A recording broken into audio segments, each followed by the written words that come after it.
തൻ്റെ പിൻതലമുറയ്ക്ക് കൈകൊട്ടിക്കളിയുടെ പ്രായോഗിക വിജ്ഞാനം പകർന്നുകൊടുക്കുന്ന തന്മയത്വമാർന്ന ഈ കലാപ്രകടനത്തിൻ്റെ ജീവിച്ചിരിപ്പുള്ള ഗുരുസ്ഥാനീയരിലൊരാളാണ് ശ്രീമതി മൂവാങ്കര പൊറ്റേക്കാട്ട് കല്യാണിക്കുട്ടിയമ്മ. ഓണം, വിഷു, തിരുവാതിര, സർപ്പം തുള്ളൽ, കുടുംബസംഗമങ്ങൾ തുടങ്ങിയ ഗ്രാമീണാഘോഷങ്ങളിൽ പുതുതലമുറയെ ഉൾപ്പെടുത്തി അടുത്ത കാലം വരെ അരങ്ങിലെത്തിച്ചിട്ടുണ്ട്. പുരാണ പാണ്ഡിത്യവും കഥകളി ആസ്വാദനശേഷിയും ഗ്രാമീണ ഗാനങ്ങളിലുള്ള വിജ്ഞാനവും കല്യാണിക്കുട്ടിയമ്മയുടെ പ്രത്യേകതകളാണ്. ഭക്തനും ഹൈന്ദവ വിജ്ഞാനിയും റെയിൽവേയിൽ ഉദ്യോഗസ്ഥനുമായിരുന്ന കളരിക്കൽ പാലാട്ട് ശ്രീ വാസുദേവ മേനോന്റെ പത്നിയുമാണ്. ഈ മുത്തശ്ശിയുടെ കഥ നമുക്ക് ആസ്വദിക്കാം. ഈ പാലാഴി കടഞ്ഞ അനവധി പൊരുളുകൾ നമ്മുടെ ഭൂമിയിലേക്ക് ഈ പാലാഴി കടയിൽ നിമ്പോൾ പൊന്തി വന്നിട്ടുണ്ട്. കുറേ സാധനങ്ങൾ നമ്മുടെ ഭൂമിയിൽ ഈ പാലാഴിയിൽ നിന്ന് കിട്ടിയിട്ടുണ്ട്. അപ്പോൾ അവസാനമാകുമ്പോഴാണ് ഈ അമൃതം കിട്ടിയത്. ഈ അമൃതം കിട്ടിയപ്പോൾ അസുരന്മാർക്കൊക്കെ സന്തോഷമായി. ആയുസ്സുണ്ടാവില്ല, ഇനി കുറേ കാലം ജീവിക്കാമല്ലോ, അമൃതം കഴിച്ചാൽ മരണമില്ല. അപ്പോൾ അവർക്കൊക്കെ നല്ല സന്തോഷമായി. ഇവർ പോയിട്ട് ഈ അമൃതത്തിനെ കൊടുന്ന് വന്നു. അപ്പോൾ വിഷ്ണു എന്തു പറഞ്ഞു, ഇതിനെ ദേവലോകത്തേക്ക് കൊണ്ടുപോകണമല്ലോ. ഈ അസുരന്മാർ സമ്മതിക്കും ഇതിനെ ദേവലോകത്തേക്ക് കൊണ്ടുപോകാൻ, അവർക്ക് വിളമ്പി കൊടുക്കണ്ടേ.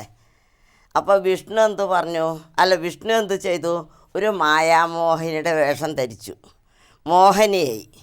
മോഹിനിയായിട്ട് വന്നിട്ട് ഈ അസുരന്മാർ ഈ മോഹനിയെ കണ്ടപ്പോൾ അസുരന്മാരൊക്കെ അവരെ തന്നെ മറന്നു.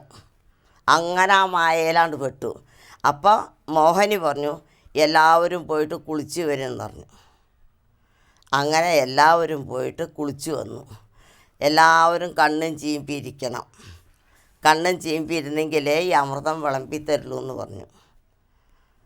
അപ്പം ഇതിലെന്താ തെറ്റ് വെച്ചാൽ എല്ലാവർക്കും ഈ അമൃതം കഴിച്ചാൽ ആയുസ് ഉണ്ടാവുമല്ലോ, ഇനി കുറേ കാലം ജീവിക്കാമല്ലോ എന്നുള്ള സന്തോഷത്തിൽ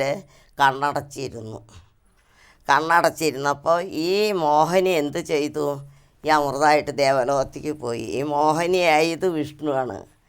ദേവലോകത്തേക്ക് പോയി. ഇവർ കുറേ നേരം വിളമ്പിച്ചിട്ട് കാത്തിരുന്നു. അങ്ങനെ കുറേ കഴിഞ്ഞപ്പോൾ ചിലർ കുറഞ്ഞ കണ്ണ് മിഴിച്ച് നോക്കാൻ തുടങ്ങിയപ്പോൾ മോഹിനിയില്ല, അമൃതവുമില്ല, ഒന്നുമില്ല അവിടെ. ഇത് ദേവലോകത്തേക്ക് കൊണ്ടുപോയിട്ട് ദേവന്മാരുടെയും ദേവിമാരുടെയും ജരാനര മാറ്റി. അതിന്ന് പിന്നെ എന്താ ചെയ്യും കൂടുതൽ.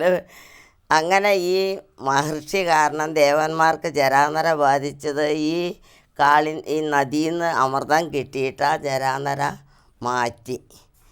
അങ്ങനെ ആ സമയത്തുണ്ടായതാണ് പരമശിവന് നീലകണ്ഠൻ എന്നുള്ള പേര്.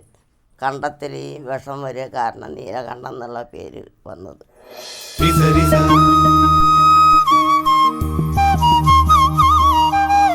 Risa